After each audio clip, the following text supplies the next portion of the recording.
أعوذ بالله من الشيطان الرجيم بسم الله الرحمن الرحيم الحمد لله رب العالمين الرحمن الرحيم مالك يوم الدين إياك نعبد وإياك نستعين اهدنا الصراط المستقيم صراط الذين أنعمت عليهم غير المغضوب عليهم ولا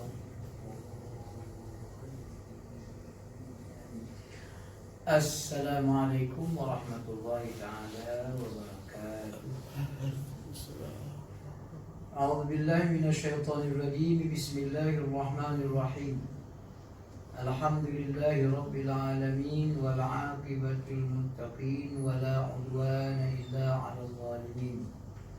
Asyhadu an la ilaha illallah wahdahu la syarika lah وأشهد أن سيدنا محمدا عبده ورسوله اللهم صل وسلم على سيدنا محمد وعلى آله وصحبه ومن تبعهم بإحسان إلى يوم الدين أما بعد رب اشرح لي صدري ويسر لي أمري واحلل عقدة من لساني يفقهوا قولي وصدق لساني واهد قلبي بحق سيدنا محمد صلى الله عليه وسلم سبحانك لا علم لنا إلا ما علمتنا إنك أنت العليم الحكيم ولا حول ولا قوة إلا بالله العلي العظيم قال الله تعالى في كتابه الكريم أعوذ بالله من الشيطان الرجيم بسم الله الرحمن الرحيم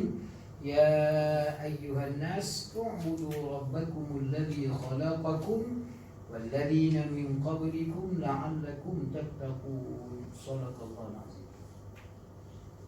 Wahai manusia, kamu semua, tidak ada seorang pun yang nama dia manusia terkecuali semua sekali. Pada asasnya kamu mestilah senantiasa patuh dan tunduk, sentiasa mengabdikan diri hanya kepada Tuhan kamu itu saja. Tuhan yang menjadikan diri kamu dan Tuhan yang sama juga lah yang telah menjadikan diri-diri orang yang lain sebelum daripada kamu. Mudah-mudahan kalau kamu berjaya senantiasa mengabdikan, menghambakan diri kepada Tuhan kamu yang itu, maka kamu juga akan berjaya bertakwa terus kepada Allah Ta'ala. Muslimin muslimat, hadirin hadirat hafizakumullah. Alhamdulillah, setelah beberapa purnama kita tak bertemu, akhirnya dipanjangkan umur, dimurahkan rezeki, hampir 5 bulan kita dipertemukan semula di rumah Allah Ta'ala yang mulia ini. Mudah-mudahan kesempatan demi kesempatan, peluang demi peluang yang diberikan oleh Allah Ta'ala kepada kita, kita mesti gunakan sebaik mungkin, semaksimal mungkin, supaya hidup kita ni akan benar-benar bererti, berfaedah bila kita mati nanti. Kerana kalau kita baca bab-bab lepas mati ni, kita akan bangkit hidup di alam yang lain, akhirat nama dia. Ada ulama kata muka bumi yang ada ni habis semua hancur, dia ada muka bumi yang lain. Kalau muka bumi ketika ni kita hidup ni ada gunung gandang, ada lembah, ada tasik, ada lumbung, ada teluk. Tapi muka bumi ketika tu rata. Allah Ta'ala arahkan supaya muka bumi ketika tu dia rata. Tak tahu dia punya excavator ke wallahualam kan, rata. Dan padang mahsyar, dia namakan padang mahsyar itu bukan sekadar dia rata, nanti semua manusia akan duduk atas tu. Dan warna muka bumi ketika tu, dunia ketika tu, warna dia putih. Ada ulama kata dia lebih putih daripada perak. Perak warna putih. Perak warna apa? Kita tengok perempuan tengok. Perempuan tahu lah bab-bab tu. Lelaki ni apa mengambil gambar Warna kerup. dia tu lebih putih daripada perak. Putih kan? Sebab itu di antara sebab kenapa kita berwarna putih, macam sejadah kan. Kan sejadah masjid, sejadah dia punya kapet tebal. 5-6 inci berturuki, berjerman semua. Lepas tu lapis warna putih nak buat apa? Rupanya tu lah. Pasal nak ingatkan kita ketika sembahyang tu, satu hari nanti kita akan duduk di padang mahsyar. Kita akan duduk di padang mahsyar dan kita akan ditentukan oleh Allah Ta'ala ke manakah kita akan pergi setelah duduk atas padang mahsyar tu. Nanti lepas kita duduk pada mahsyar tak ada apa lagi. Masa tu macam-macam lah. Nanti bila time sampai kita punya jadual berjumpa Allah Ta'ala, jadi atas dunia ni apa yang kita dah buat. Kalau kebaikan yang kita ada buat, nanti kebaikan itulah yang akan kita persembahkan kepada Allah Ta'ala. Kalau keburukan kita buat, tak bertaubat, tak minta ampun, nanti keburukan itulah yang kita akan bawa kepada Allah Ta'ala. Atas dunia ni, kalau kebaikan tak apa kan, kita pun seronok, orang tengok pun senyum. Tapi kalau keburukan, kita tengok tuan-tuan, Guardian tengok YouTube sidang parlimen. Seorang ni kata, dia kata, puak ni dia jual, kata dia jual je tanah tabung haji. Puak ni kata, woi, mana dia jual? Pindah milik dia, kata, bukan nama. Boleh lah, kita cover lain sana, cover lain sini kan. Bila kata buka dia kes terowong, demam-demam, terberak-berak pun terlibat tu kan. Baru nak pergi dah pancit tayar. Baru kena panggil SPRM dah demam-demam dah ambil MC 3 hari. Atas dunia boleh lah macam tu. Tapi di akhirat, baik tu penting kita ni tahu tentang taubat. Dan kita kena faham satu benda. Kenapa Allah Ta'ala kadang-kadang kan tak pasal-pasal kan. Orang lain semua makan musang king, tak ada apa-apa pun. Tapi kita baru rasa 11 dah naik kecil manis. Orang lain makan buah sedap-sedap, kita makan jadi penyakit. Orang lain makan canai 2 keping banjir, telur semua masak atau tu lagi kan. Kan kedai mamak tu dekat belakang Majilia tu, lama dia ada special telur telur semua masak 2 biji atas tu. Banjir, telur masak atas tu. Siap ada menu menu kari itik ni. Tak ada apa-apa pun. Dia tarik kau-kaunya, gelas besar. Tak ada kecil manis, tak ada kolesterol, sihat dia. Kita ni baru makan sekeping. Kena ada jenama baru sekarang ni. Canai ular nama dia. Orang tak order canai 2 keping dah. Orang order canai, bagi aku canai 2 ekor, dah ular. Sebelum tu ada tersebar viral canai sarang burung. Dia buat panjang, dia lilit, dia serban. Lepas tu dipecahkan telur ayam 2 biji. Jadi sarang burung. Ada orang tanya, Ustaz, macam mana Ustaz makan canai ular? Paling minimum, ada ulama bagi pendapat, kalau kita niat makan ular sungguh, haram. Tapi kalau kita tak ada niat makan benda haram, cuma jenama kan, kita ni kan manusia ni kan suka dengan jenama. Pakai kasut, papis. Pakai baju, papis. Papis tu kan anjing. Sekadar jenama, ada ulama kata makruh. Makruh tak dapat pahala lah. Rugi lah. Lepas tu kita makan canai, kita pakai baju, berkasut dapat pahala. Tapi pasal ada benda yang tak elok, benda haram itu, jadi makruh lah. Tak dapat pahala lah. Tapi kalau kita niat TO je, tarik, ada buih sikit. Woi, tadi woi, try. Kalau dia niat haram, dia niat memang minum arak, jadi haram. Sebab itu masalah-masalah kesilapan walaupun kecil, kita akan bawa besok kepada Allah Ta'ala. Habis nak hapus macam mana, taubat lah. Dan di antara kalau alim ulama dia buat satu rumusan, nak tengok kita ni taubat kita diterima ataupun tidak, cuba tengok. Kadang-kadang Allah Ta'ala ni dia nak hapuskan dosa kita sebelum kita mati, dia beri kita sakit. Sakit tu kalau kita boleh bersabar, macam kita kata sekarang COVID ni kan. Ni barangkali ni takut melonjak ni. Laku lonjakan macam Jepun. Jepun pada kata dah okey, dah reda je, buka pusat hiburan. Buka pisau hiburan. Mana ada pusat hiburan yang jarak-jarak? Semua meraba semua kan. Rugi lah. Besok tu lonjak terus. Ni bunyi-bunyi dah tersebar, kata melonjak kita Malaysia. Kata lah, buatnya Alhamdulillah, kata minta orang jangan lah kan. Kali tengok budak sekolah, anak saya sekolah dia 5 dan 6. Dia 5 dan 6 dia okey. Mari dia 1.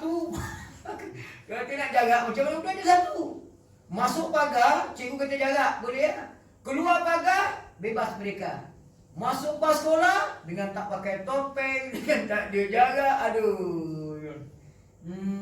Tak tahulah orang alam.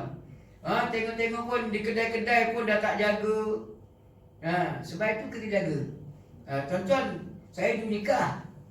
Bila PKP, masuk PKP ketat-ketat itu kan, orang nak nikah, fresh conference lah. Video conference. Kalau pasangan dia kat Selangor, seorang kat Selangor, seorang kat Pahang. Cuba bayang, dekat Pahang ambil video conference, dekat Selangor. Yang nikah kan kat pejabat. Lepas tu sempadan semua berdawai. Apa faedah nikah? Buat pening kepala je. Dua-dua kepala pening. Jadi kalau tak nak macam tu, sekarang ni dah boleh dah. Mana nak nikah di masjid. Surau tak boleh, rumah tak boleh, masjid saja. Sultan kata di masjid. Itu pun bukannya di ruang lega semayang tu, di anjung dia. Di anjung dia, di tepi sekali. Limited. Kehadiran pihak lelaki 8 orang. Kehadiran pihak perempuan 7 orang, 2 orang. 2 nikah, wali, 2 saksi, 2 pengantin, 6 orang. 6 campur 15, 12 orang. Kanak-kanak bawah 12 tahun tak boleh masuk. Cameraman tak boleh masuk. Habis saya nak ambil gambar, handphone kena ada. Handphone sekarang kan canggih-canggih. Siap ada video lagi kan. Tak handphone sudah, apa nak cameraman. Sebelum masuk ke kawasan majlis tu, tembak kepala tu. Pastikan pakai topeng. Lepas tu baru boleh duduk. Habis kahwin, macam ni ustaz, nak akad nikah kena salam-salam ke? Tak payah, menghadap muka je. Habis tu macam mana solat kat rumah. Kat rumah je solat. Habis nak sarung cincin pun kat rumah. Kat masjid tak boleh. Setengah jam je diberi peluang junikah menguruskan upacara tu. Setengah jam, lebih tak boleh. Kau boleh cepat balik. Tak boleh borak-borak kat rumah. Jadi orang bising. Contoh semain Jumaat kat mana? Semain Jumaat kat mana? KL. Dia limited tak? Siapa cepat lah. Boleh 10 lebih. Kelompok lah. Tapi kalau dah penuh, tak ada. Jadi tuan-tuan kalau sengaja lambat-lambat, kita tahu dah. Kalau mari cepat-cepat, tak sempat sebenarnya. Tapi kalau mari lambat-lambat, kat tempat semayang. Cari peluang, tak nak semayang. Tak boleh. Kena berusaha untuk nak semayang. Sampai-sampai pagar tutup. Kalau di Uluyam, kebetulan tengah repair masjid, dia boleh masuk lebih kurang 250 itu je. Tapi Uluyam dia buat style jemputan. Nanti masjid buat jemputan. Dia surau banyak. Jadi Korea surau ni 25 orang, Korea surau ni 25 orang. Hari Rabu akan nama. Siapa nama yang dah semayang minggu lepas, minggu ni bagi can dengan lain. Kalau ada rezeki, dia boleh datang semayang. Tapi tak ada rezeki, tak payah. Kalau di tempat-tempat lain setengahnya sampai cepat. Ada setengah masjid, dia limit 500. Pasal KKM kata boleh 500. Dia pasal-pasal ni kira 500. 500 je dah. Siapa datang yang ke 501, balik rumah semayang tu. Ada yang degil, kalau nak semayang juga, bayar depan pagar. Tak payahlah. Ulama kita dah berikan pandangan kan. Kadang-kadang dia marah. Dah penuh dah Haji. Tak boleh masuk dah, penuh dah, limited. Dia kata penuh, apa tu lama banyak kosong lagi celah tu. Tu bahaya tu. Kita kena ingat agama ni, jangan kita ikut sewenang-wenang kepala kita mikir tak. Agama ni cuba tengok. Sebenarnya kita benda-benda tak biasa ni, kita biasa dah sebenarnya.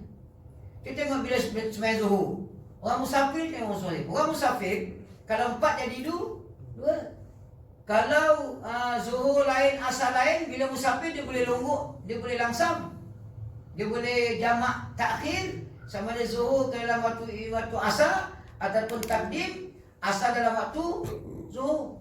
4 jadi 2. Kita biasalah sebenarnya.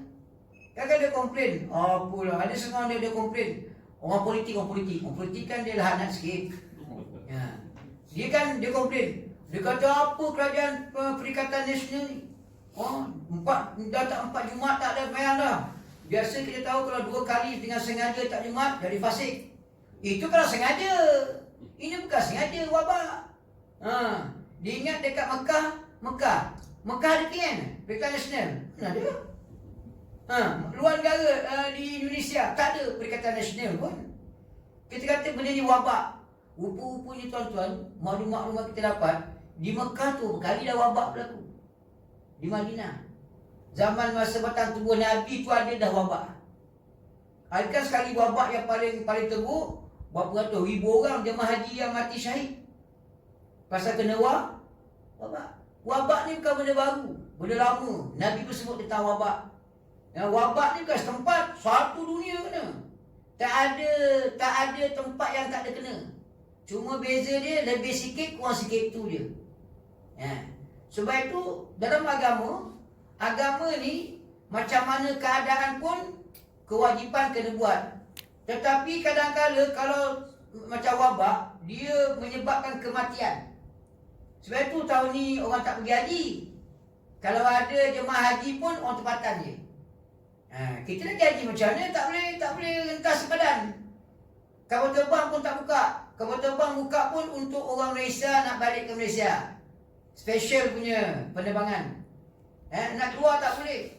Ni kawan-kawan sibuk buat korban Chad sana lah, korban Vietnam lah, korban Palestin lah. Mana boleh keluar? Kata dia buat macam mana kan? Ada cara dia kan. Jadi benda-benda macam ni kalau kita fikir secara logik akal kita, tak pernah kita buat sembahyang jarak macam ni Kita bila solat, imam dia cakap, sop, benar, apa-apa kan. Tapi bila mari PKP dia jarak macam ni Membazir Ustaz. Membazir. Ini bukan soal membazir tak membazir. Ini soal ibadat, ada di perkiraan dia. Orang yang tak boleh berdiri, uzur. Gaut ke, ataupun dia ni stroke ke. Jadi dia uzur. Jadi kan kita belajar, bila solat, mesti berdiri. Tetapi bagi orang yang berkuasa. Kalau tak kuasa nak berdiri, kalau boleh berdiri pun sekejap dia, tu tombang. Duduk. Tapi kalau sembahyang sunat, dia tak sakit, tak ada apa pun, sihat je. Kalau dia duduk sembahyang duduk, tak apa. Contoh pasal tak orang tua tu dulu, dia suka sembahyang duduk. Dia nak merasakan nikmat boleh duduk. Nikmat tu duduk. Kan orang tua datuk-datuk saya dulu, kalau tengok dia sembahyang sunat, dia duduk. Dia nak merasakan nikmat dibolehkan tu, diharuskan tu. Macam kita kan, bila puasa. Puasa kan kalau musafir kan boleh buka. Tapi kena ganti balik lah. Jadi budak-budak muda ni dia tahu dah hukum tu. Jadi dia nak merasakan nikmat buka puasa masa musafir. Dia buka puasa, selama dia sokok dalam kereta. Kalau ia pun jangan ditayang awak tak puasa dulu. Kadang-kadang anak saya tengok kan, tujuan tak puasa ke? Orang musafir. Musafir boleh buka. Kalau awak nak buka, bukalah musafir. Tapi kena ganti. Nak ganti ni, kalau Ramadan ni, semua orang puasa. Tak rasa berat sangat kalau kita puasa. Semua puasa. Besok semua orang makan, kita puasa seorang. Tak tahan. Baik tahan je. Puasa. Boleh. Boleh. Tapi kena ganti. Nikmat. Ni kan, hari tu Jumaat, saya berkali tu Jumaat ni, banyak kali. Selama tak boleh, tak buka masjid tu lah. Sembahyang zuhur je lah. 4 bulan tak keluar-keluar. 4 bulan tak keluar-keluar. Sunat pula tak keluar-keluar. Jadi malas. Di malas tak keluar. Tambah-tambah kalau laki bini tak kerja kan. Tambah-tambah kalau laki bini tak kerja, memang sedap je lah PKP kan. Budak-budak pun sunat tak boleh keluar. Dia PKP je, kehebatan saya sunat PKP je bukan apa. Dapat semayang dapat semayang berjemaah 5 waktu dengan anak bini tu. Itu kelebihan ni. Saya kan tak kerja. Jadi bila time PKP kan tak keluar rumah. Jadi sembahyang 5 waktu tu berjemaah dengan anak bini semua. Kenapa? Mana ada rasa? Tak pernah rasa. Sembahyang tarawih, orang kata tarawih kan. Tarawih inilah masa tarawih. Suami nak tunjukkan dia punya hero dia. Jangan mana hero lah. Takkan tuan-tuan nak panggil nak upah Al-Hafiz atau Umar. Takkan nak merasakan bini uzur. Tak nak kena jadi imam lah. Bau isteri tahu tahap mana, tara mana kelakian gentleman suami dia. Jadi imam pun tak dapat, sibuk kahwin dua dia. Macam kena lah. Kalau Zuhur Asar tak apa, tak dengar. Kan Zuhur Asar kan sil. Dia masalah dia bila Maghrib, Isyak. Tarawih paling sikit 8 rakaat. 8 rakaat tu kurang-kurang tu dia baca kat 2 surah. Kuliah, kulhu. Takkan bini tanya, bang, takkan kuliah kulhu je bang? Rokok pun berkotak-kotak kan. Takkan kuliah dua surah je. Dia lain dah pula. Qul a'udzu bil falaq ke, surah duha ke. Kelang kabut. Suami ngapal surah juzuk amal ke. Itu kelebihan dia. Anak-anak kita semayang sekali, Sonok. Dapat berjemaah sekali dengan anak-anak. Budak mana pernah rasa. Saya mengajar maghrib. Mana tahu anak solat ke tak solat? Subuh, ada pula subuh, ada mengaji lepas semayang subuh. Mana tahu anak main tak main? Jadi bila kita ada di rumah, semua bangun. Kita suami takkan tak bangun, kita kena bangun awal. Dan bangunkan anak bini, takkan kita bangun lambat, madu dengan anak-anak kan. Banyak kelebihan dia. Sebab itu Allah Ta'ala ni kalau kita perhati balik kan, Allah Ta'ala ni style macam tu lah. Kan dia cakap, wa asa an takrahu syai'an wa huwa khairun lakum. Barangkali kamu merasakan sesuatu tu kamu benci, tapi elok untuk kamu. PKP kan kita benci. Allah, leceh Ustaz, pergerakan terbatas lah. Hari tu masa teruk-teruk hari tu, rawang ke Batang Kali tak boleh. Dia letaknya batu besar tengah jalan. Tak boleh. Saya kalau keluar, tak berani keluar. Takut kena COVID. Kalau keluar beli keperluan, balik-balik, kereta tak masuk parking lagi, letak tengah jalan bagi jemur panas. Lepas 2-3 jam, bawa keluar barang. Lepas tu saya terus masuk bilik air. Tak ada buat apa-apa. Terus masuk bilik, terus mandi terus. Punya takut mati tu. Ketika tu baru rasa takut mati kan. Padahal kampung saya masa COVID tu ramai yang mati. Seorang pun tak ada yang mati pasal COVID. Sakit tua, stroke, jantung sumbat, tak ada pun. Mati juga, mati semacam. Dan kita bukan nak cabar COVID tak. Kelebihan COVID ni, dia ingatkan kita tentang mati. Ingat kita mati, macam mana kalau mati jika ni kan. Ya tuan-tuan, bila mari COVID ni kan, nak keluar semua baca Bismillahirrahmanirrahim. Semua ni mana pernah baca. Tapi bila kena COVID ni, bila keluar rumah tu, langkah kanan, berdoa. Kadang-kadang kita doa tu bukan baca Bismillahirrahmanirrahim. Kita baca Fatihah. Al-Fatihah. Fatihah tu bawa naik kereta, bawa start enjin. Alhamdulillah. Kita berjaga-jaga. Tuan-tuan, kelebihan bila COVID ni, ya Allah, Zina kurang. Pelacur terberhenti dia punya aktiviti pelacuran. JRO mana boleh buka pusat hiburan. Kalau buka pusat hiburan kena denda, lesen kena gantung, takkan disambung. Sehari dua ni sibuk persatuan, tak tahu persatuan orang Cina lah, persatuan arak lah, persatuan pemabuk lah, minta supaya penjualan arak diteruskan. Kita tak kisah kau nak minum arak, kau minum lah. Tapi masalah bila kau minum, kau jangan memandu. Kau nak minum, kau ada masalah. Tapi masalah boleh tak kau jaga, bila kau minum, kau tak memandu. Tak bawa kereta, tak bawa basikal, tak bawa lori. Itu je. Itu saja. Tapi nak buat macam mana kan? Sampai mananya kalau diugut, kalau kerajaan tak berikan juga permit untuk buka pusat hiburan, dia akan buka juga, jual juga arak. Dia kata kalau arak ini tak dijual nanti ramai orang berhenti. Loh, sebanyak-banyak perniagaan, kenapa tupung arak je?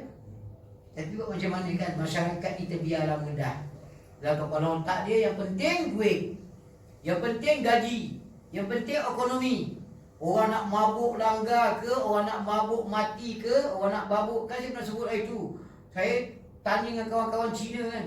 Dia kata, Ustaz, dia kata, oh, Haji, lu tahu tak? Mana awak tahu? Kita orang kalau mabuk, kalau balik rumah, dia kata, kalau tak maki hamun anak bini, mana ada dia kan? Balik, paling baik orang mabuk ni, dia balik rumah, dia maki hamun anak bini dia. Maki hamun tu mesti dah. Silap-silap makan sup kaki. Terajang. Lepas terajang pintu, terajang orang. Sebab itu nyonya-nyonya di Kelantan bila kata tak bagi je berluasa penjual arak minum tempat awam semua sekali ni, yang berterima kasih mula-mula sekali kepada Tuan Guru arwah Mufti Besar, siapa dia? Nyonya-nyonya tu lah. Judi biar diharamkan. Itu tengok Kelantan. Tuan-tuan kalau fikir Kelantan, orang Cina cakap Kelantan. Baik kalau kita orang Cina Kuala Lumpur, ni resis ni dia kan. Orang Cina cakap Kelantan. Tuan-tuan nampak video yang viral. Satu keluarga Cina Kelantan, dia buat makan-makan sesama dia, semua cakap Kelantan. Semua makan cara Kelantan. Pasal bagi dia, bila kehidupan beragama di Kelantan ni berjaya dihayati, tak ada ganggu siapa-siapa sebenarnya. Takkan orang Cina Kelantan tak minum. Minum semacam. Ada dengar cerita di Kelantan orang Cina mabuk langgar orang. Pasal dia tahu. Pasal dia tak tahu. Sebab itu kita kena kembali semula kepada yang sebenarnya. Taubat ini, kalau kita tengok tingkat-tingkat, kita sebut iaitu tingkat pertama dia dosa besar. Jadi dosa besar tak ada benda yang engkar. Zina yang kita kata 7 perkara sab'ah mubiqat, 7 perkara yang membinasakan. Zina, syirik, semua sekali itulah. Jadi dosa-dosa besar ni, kalau kita tak bertaubat, orang yang melakukan dia kena bertaubat. Dia tak buat lagi dah, dia tukar benda yang lain. Orang yang macam pihak kerajaan, dia kena berusaha untuk menyekat. Kerajaan, kalau betul-betul dia bertaubat, dia kena sekat. Dia kena sekat. Tak kisahlah. Sebab itu dalam agama ni, jahat macam mana pun kerajaan, kalau dia bersedia untuk kembali ke pangkal jalan, dia kena bertaubat. Macam kita katakan, kan banyak masyarakat ni terajar, baguslah. Bagus macam mana? Nanti bila anak dia nakal, kan dia minta air jampi dengan ustaz, minta air tawar kan. Masa dia buat anak, tak ingat ustaz pun. Dapat anak nakal, sibuk minta ustaz jampi lah, air limau lah, air bidara lah. Tak apalah. Cuma kita pesan gini, kita kata ujian kenakalan anak-anak tu, cuba fikir balik. Mesti berpunca daripada mak dan ayah, kesilapan dia dah buat. Mesti. Paling tidak, cuba cek. Hari tu masa lepas nikah, kan bersalin, kan buka aurat, kan bermakeup-makeup, kan zuhur tak semayang, kan asar tak semayang. Malam tu, dia kata isyak dengan maghrib semayang, bismillah pun tak baca. Dan mata putih je kan. Jika tu dapat anak, jika tu cuba ya, apa hasilnya? Waktu maghrib sibuk nak ambil gambar, tengok matahari terbenam tu dekat apa nama dam empangan batu di Gombak. Kalau time musim orang, musim mengawan, kan banyak pasangan pergi ke Lombong tu nak ambil gambar. Matahari sana nak terbenam tu kan cantik tu. Masing-masing buat gaya lah.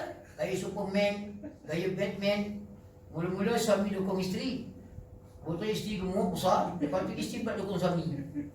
Tak mana-mana asar, tak mana-mana maghrib. Malam tu bersetubuh berjimat, bismillah pun tak baca, hafal pun tak ada, dapat anak. Je dah. Kena bertaubat. Apa-apa pun, kebetulan Allah Ta'ala uji kita berat-berat dapat suami. Kan masa belum kahwin, mana keluar tanduk tu. Tanduk syaitan tak keluar lagi masa belum kahwin.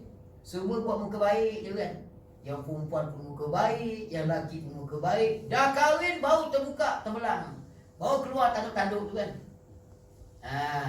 Hari tu mak ayah cakap dah, mak tak berkenan dengan ni. Ada sebab dia. Dia kata bukan mak yang kahwin, saya yang kahwin. Pandai lawan mak dia. Akibat derhaka tu, dapatlah. Dapat suami yang cengelat, dapat isteri yang cengelat. Saya kata senang je kak, tak payah mana, taubat, minta ampun. Apa salah saya ustaz? Adalah salah kak, macam mana? Barangkali hari itu dapat pasangan, mak bapak tak berkenan. Hari itu dapat pasangan, barangkali dia pandai cover line. Dia pandai cover line. Jadi kita tertipu. Yang menipu pun kena taubat, yang tertipu kena taubat. Macam juga kerajaan. Kerajaan dia buat sebaik mungkin. Orang asing ni makan free, perubatan percuma, dijaga kesihatan dia. Ada dapat warga negara asing Bangla, dan dia ditemu ramah oleh Al Jazeera. Dia kata yang tak elok pada kerajaan. Benda itu satu hal. Tapi kenapa berlaku benda macam tu? Kita katakan kita duduk satu negara ni walaupun berbila bangsa, berbila agama, memanglah kita kata kita ni ada silap sana sikit, ada silap itu sikit. Tapi yang kerajaan kena faham, bila mana rakyat tu ada yang tak setuju, marah, barangkali ada kesilapan yang kita buat. Ialah macam kita katakan, adik-adik kita dia pandai melukis, dia buat mural kan, sultan lah, menteri lah kan, ke tembok.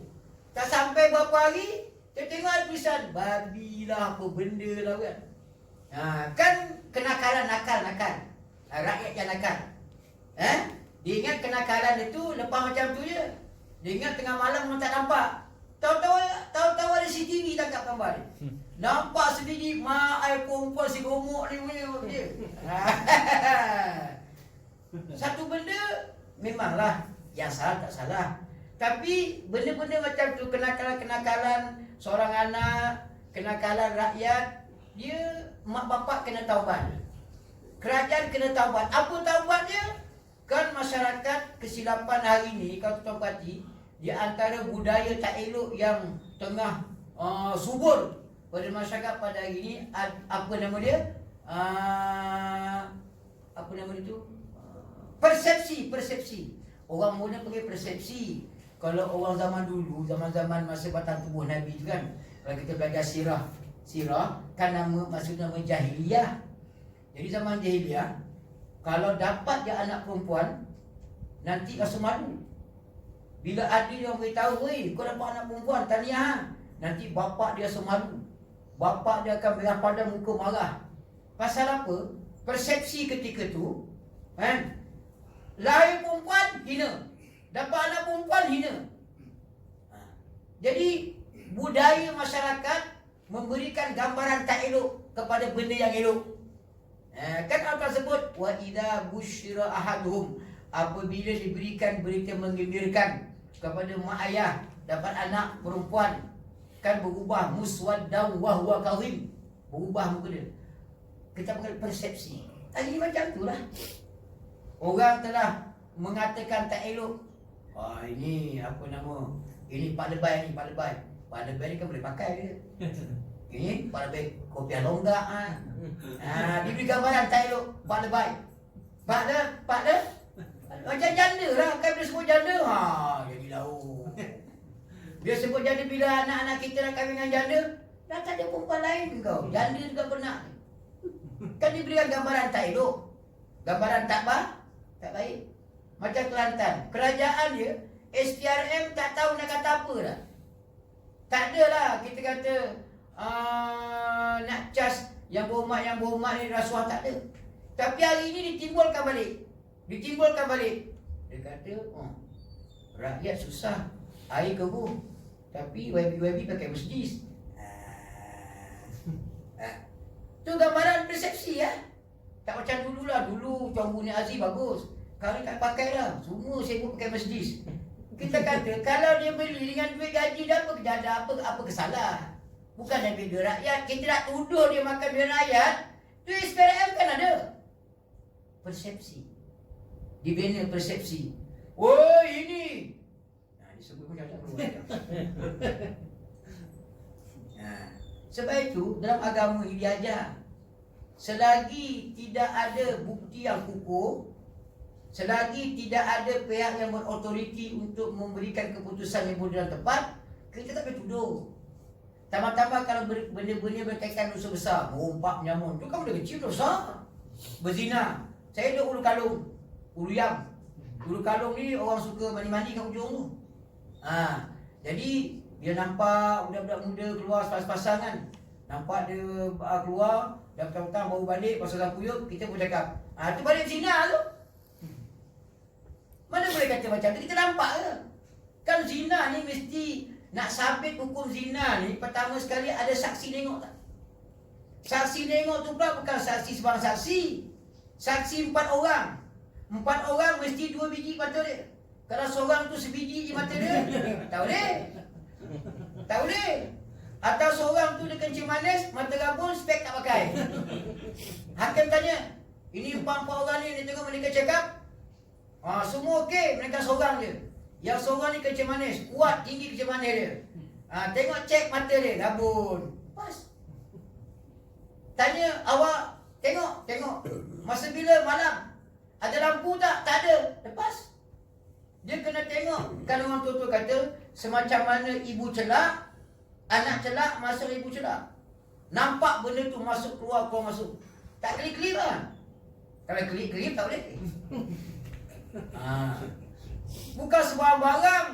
Kita nak kata orang liwat-liwat kan. Wih. Pasal dia agama ni, dia jaga maruah orang. Dia akan jaga maruah.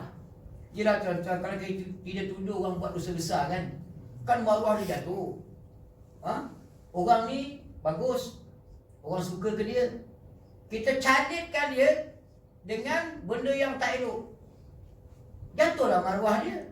Sedangkan tak pasti lagi, entah ya entah tidak.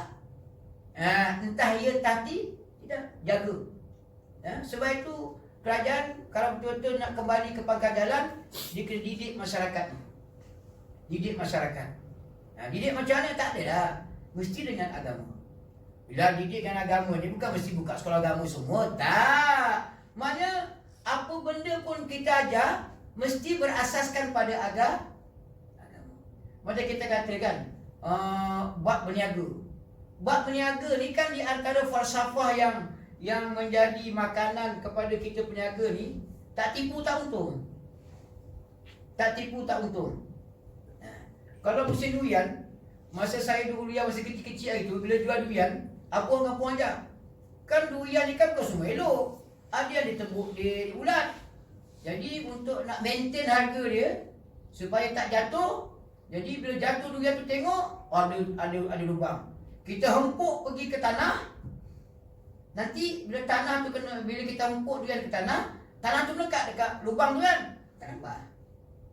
Nanti bila orang nak beli, ni bagus-bagus elok-elok ni. Dengan tanah sekali. Balik rumah memang buka tanah tengok berapa lubang. Ataupun sebelum hempuk orang tanah tu, duduk dengan mancing tu. Agama tak melarang kita berniaga. Tetapi ada dia punya spek perniagaan. Tak boleh tipu barang, tak boleh tipu harga. Saya duduk di Mesir lama. Kalau kita pergi pasar-pasar ni, kalau jual buah, masa tu buah ni murah. 5 sangkis ni kalau hari Jumaat, atau kita kadai dia jual 4 kilo sikit, 4 kilo sikit. 25 sen sekilo. Sini 5 sangkis berapa? Yang besar-besar tu. Sebiji RM2, RM2.5, RM3. Sana apa sekilo apa 4 kilo sikit. Kadang-kadang dia buah banyak kan. Macam buah limau tak nampak sangat. Kalau buah ceri, anggur, dia susun depan dia cantik. Dia susun membukit. Dia kata cuba makan-makan. Sedap lah. Depan-depan tu cantik kan. Lepas tu nanti bila kita minta 2 kilo, dia ambil yang belakang. Kita minta belakang. Woi, aku tak ada yang belakang, depan. Alah, ambil je lah dia kau. Selapa je. Jadi, agama memandang jujur. Bukan keuntungan tu dipandang dari segi kita modal RM2, dapat RM1.5. Bukan tu. Dia bukan 300%. Tak. Kita kata, saya ada barang, awak ada duit. Okey, awak nak barang saya, boleh tukar dengan duit awak. Jadi sekurang-kurangnya lepas kita punya duit minyak, lepas kita punya letih menunggu, jadilah. Kan? Tapi pasal terpengaruh, kan kebanyakan kita ni perniagaan ni kan dikuasai oleh orang bukan Islam, Cina terutama kan. Jadi oleh kerana Cina ni berniaga untung, Cina ni Ustaz dia berniaga mana tahu Ustaz menipu Ustaz. Jadi kita pegang falsafah dia, tak menipu tak untung, tak boleh. Kita orang Islam ni bukan kita pandang pada keuntungan tu tak. Cuba ya tuan-tuan. Kita menipu. Orang ni bila balik rumah, tengok bila barang dia beli kena tipu, apa perkataan yang keluar dari mulut dia mula sekali? Cilaka Pak Haji kata. Cilaka. Dia cilaka. Lepas tu suami isteri dah dua kali cilaka. Lepas tu bercerita dengan orang pula, aku semalam kena tipu, cilaka betul lah siapa tu. Dah tipu cilaka 40 hari 40 malam, cilaka. Tak kenai. Cakap kalau kita jual elok, bagus lah abang tu jual. Siap bagi rasa lagi, siap bagi hadiah lagi. Tapi harga tak turun. Sekarang dia berniaga pandai, dia nak cover harga kan. Harga tak turun, kurang tak dapat. Tapi dia bagi bagi sebiji, 2 biji, sebagai hadiah ke, sedekah ke. Kadang-kadang harga memang tak turun. Macam tu lah harga. Tapi dia kata tak apalah, harga tak macam ni. Tapi saya sedekah. Kalau harga RM30, tak apalah, sedekah RM5. Ambil RM30. Agama dia macam tu. Agama dia macam. Jadi nak membentuk, nak kembali balik supaya tak berlaku lagi lah tipu menipu dalam perniagaan. Orang kira nak untung je, tak kira nak untung orang belah sana. Jadi kena didik masyarakat lah. Apa tujuan sebenarnya jual beli? Apa tujuan sebenar jual beli? Macam kita kata hari ni kan, orang terpengaruh. Ustaz, tengok bajet lah Ustaz. Kalau bajet ciput, saya Ustaz. Low grade. Kalau bajet banyak, sebenarnya bila kita jual barang, kalau jual beli kan, kita bila menjual barang tu, pertama sekali barang tu berfungsi dah. Kalau kita jual barang tak berfungsi, apa kejadian jual? Kita jual barang tu, jual kipas. Apa tujuan kipas tu dijual? Untuk mendapatkan kipas pusing. Kipas pusing, ada angin. Tapi kalau kita jual, lepas tu orang pembeli tu bawa balik rumah, pasang dia dah gugur dah. Lerai dah kipas tu. Apa kejadiannya? Macam kita kata, sebab itu jangan kata macam tu. Boleh tak kalau kita menjual, barangan tu bukan kita punya. Barangan tu bagus, bermanfaat. Kita curi. Kita curi kata yang memang okey lah. Tapi bagi kita punya, boleh tak? Tak boleh. Pasal kita nak jual barang, mesti barangan tu sempurna. Hak milik dia. Macam harta pusaka, belum dibagi-bagi lagi, kita jual. Tak boleh. Kita pun bila membeli, tanya sepatah, ni siapa punya? Kata aku punya lah. Kalau kereta, mana geran? Kalau rumah, mana geran? Kalau tanah, mana geran? Kena macam tu. Jadi hak milik kita. Sebab tu harta curi, ada ulama kata tak sah jual beli. Pasal dia bukan harta dia. Ada orang petikai. Kalau orang masuk rumah orang, pada kita katakan, satu orang tu dia masuk rumah orang tanpa bagi salam. Kan kita diajarlah agama ni, nak masuk rumah orang kan kena hatta tastanisu wa tusallimu. Kena minta izin, kena bagi salam baru boleh masuk rumah orang. Macam juga orang luar negara nak masuk tanah kita. Orang asing nak masuk, dia kena minta izin, pasport. Kan ada visa kerja, visa pelancong, visa berniaga. Pun boleh masuk, kena bagi salam. Kalau kau masuk tanpa izin, pasport pun tak ada, salam pun tak ada. Lepas tu kau nak tuntut hak macam mana dengan warga negara? Tak boleh. Seorang isteri, dia boleh tuntut hak dia kepada suami dia pasal itu suami dia. Tapi kalau dah bercerai, hak apa yang dia ada? Hak nafkah. Masa dia jadi isteri, itu suami boleh dia tuntut. Saya nak makan. Sampai boleh tuntut saya itu masa bulan kahwin dengan awak, makan 4 kali sehari. Jadi saya nak tuntut hak makan 4 kali sehari. Dia boleh tuntut? Tuan-tuan sampai sekarang ni, tilam tuan tidur tu tilam siapa? Tilam mak mertua ke tilam siapa? Tiba-tiba dia kuliah duha. Ustazah cerita pergi hak dia. Lepas tu dia balik tinggal sahut dia. Bang, tukar tilam lah bang. Jangan elok lagi. Tak boleh bang. Abang kena beli tilam untuk saya. Itu hak saya. Saya boleh tuntut dengan abang. Itu nama dia hak nafkah zahir. Macam orang tua-tua dulu kan. Kenapa dia minta duit hantaran? Mas kahwin lain kan? Hantaran. Pasal nak beli tilam, bantal, katil, almari, sudu, garfu, periuk, itu semua nafkah wajib tu. Nafkah zahir tuan-tuan kena sediakan. Kalau tak beli lagi periuk, pakai periuk mak mertua, baik beli cepat. Sebelum dituntut oleh isteri, kena beli. Tapi zaman sekarang orang dah mula tak tahu benda tu, ke mana pergi duit hantaran? Ke khemah, catering, mak andam bondan, cameraman, flamen. Tak ada kena-kena dengan nafkah pun. Minta bukan sikit-sikit 20,000 tu, 30,000, 20,000. Kampung mulia sekarang tak minat 20,000, 30,000. Ya Allah, ini memang betul jual anak. Tak boleh. Tak boleh. Kenduri kendara itu tengoklah kalau yang nak buat kenduri itu pihak perempuan kan. Wali itulah. Nak masak ke, nak catering ke, nak apa ke. Dia nak buat kenduri. Dia lah sendiri yang sediakan. Kenapa mesti lelaki lah? Lelaki nanti dia ada bajet dia pula untuk nak kenduri tempat dia. Dan kalau dua-dua dia tanggung, biarlah sekali tak sampai setahun cerai. Tak sampai 2 tahun cerai. Kadang-kadang anak 4-5 orang hutang tak boleh bayar. Dengan benda-benda ni semua kan, kalau kita betul-betul nak harmoni, kita kena kembali ke pangkal jalan. Kerajaan kena didik rakyat, masyarakat dengan agama. Macam mana perasaan nak hormati bukan Islam, macam mana perasaan orang bukan Islam nak hormati kita. Kita tak pernah kacau kuil dia. Tiba-tiba nak kacau mati kita, tak boleh ya. Kalau itu kita ada tokong dia mau pindah, engkau bina tokong suka-suka engkau ke tepi parit, engkau bina tempat itu dia dekat Uriam. Contoh kalau dekat Uriam tu, tengah-tengah bukit puncak tempat ambil air tu kan. Sekarang ni tahu dah ada pondok dah tokong. Itu tempat orang singgah mandi-manda, berehat. Agak ada tokong. Engkau agak-agak, lepas tu kau cerita, wah ini sudah 500 tahun dulu, kepala otak kau.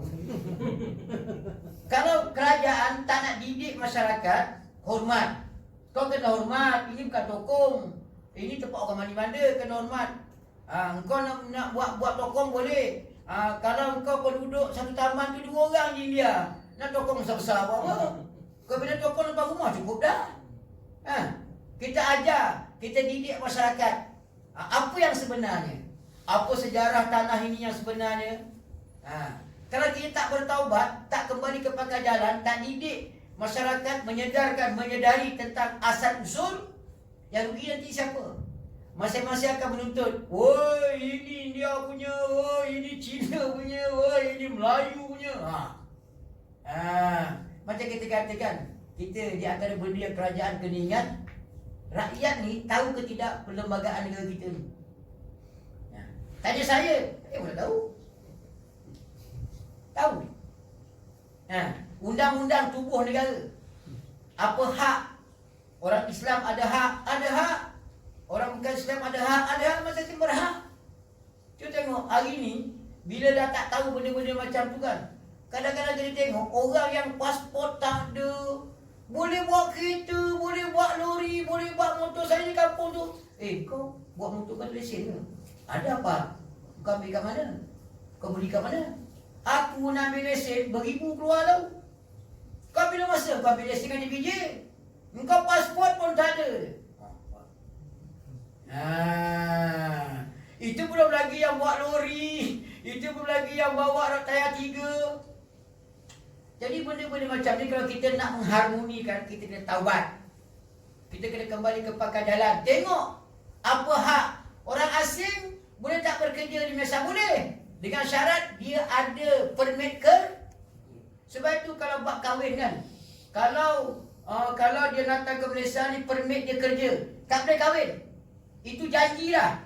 Masa dapatkan permit kerja untuk bekerja di Malaysia, nak cari duit, boleh. Tapi tak boleh kahwin. Habis kau tak macam nak kahwin, kau kena batalkan balik punya permit kerja, kau kena balik dari asal kau balik, kena buat pasport baru untuk kau masuk Malaysia dengan permit, visa pelancong. Visa pelancong boleh kahwin. Visa pelancong boleh kahwin. Jadi benda-benda macam ni orang tak kisah dah. Orang tak kisah dah. Sebab itu jadi pening kepala. Kita orang tempatan berasa sakit hati bila tengok orang luar berniaga kan. Orang luar sakit hati kita. Pasal apa? Itu tak boleh, ini tak boleh. Jadi puncanya tu je. Pasal rakyat ni dia dah tak tahu apakah sebenarnya kedudukan dia. Macam seorang isteri lah. Apa dah? Satu lah. Sikit ni. Macam kita kata orang perempuan suami isteri. Kan banyak berlaku kes penderaan isteri dan anak-anak. Disepak, tengah mengandung disepak, ditumbuk, marah kan. Seorang isteri, dia berhak untuk menuntut hak keadilan. Macam mana cara dia? Bila dia kena terajang, gedebak-gedebuk gitu, pertama sekali dia kena buat medical check up. Dia kena laporan kesihatan. Lebam sana, sakit sini, apa semua sekali. Lepas tu terus ke balai buat laporan. Bibar report. Pertama sekali nak mengesahkan memang dia kena. Yang kedua, nak menyelamatkan, nak jaga keselamatan batang tubuh dia. Jadi bila dia buat report, dia akan dapat penjagaan keselamatan daripada keselamatan pihak apa-apa kena lepas ni, cari yang tu lah, suami dia tu lah. Tapi hari ni, oleh kerana perempuan dia tak tahu hak dia kan. Dia tanya kau kenapa hari tu masa aku nikahkan kau, okey je mata kau tak lebam-lebam. Cuma bedak tebal sikit je lah kan. Tapi hari ni tengok mata kau lebam pasal apa? Tak ada apa Ustaz. Mana dah tak ada apa? Kau kena tumbuk dengan lelaki kau kan? Kau cakap tegak. Ya Ustaz. Habis nak buat macam mana? Buat macam mana Ustaz? Anak dah ramai. Bukan soal anak dah ramai ke belum. Kan banyak perempuan macam tu. Buat macam mana Ustaz? Kalau buruk-buruk pun suami saya. Betul, kalau buruk-buruk pun suami kau. Tapi kalau macam ni buruk kelaku dia, kau tak boleh. Tak boleh kau biarkan dia jadi suami kau. Kadang-kadang perempuan kena yang perempuan jadi tak ada kerja kan. Dia fikirkan kalau cerai kan siapa jaga.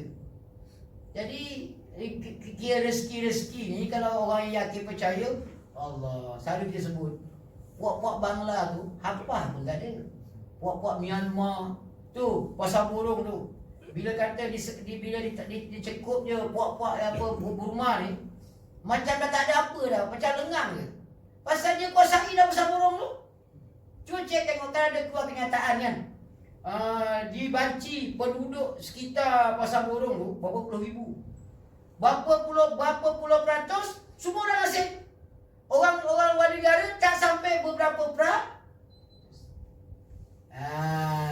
jadi sebab itu kita ni di antara taubat yang paling utama sekali ketika kita masyarakat ni, kita kena tengok balik kita sebagai rakyat apa hak kita sebenarnya. Tuan-tuan sebagai rakyat apa hak tuan-tuan? Saya bukan hasut ni, kamu tak hasut orang. Bukan tak ada benda yang hasut-hasut tak ada.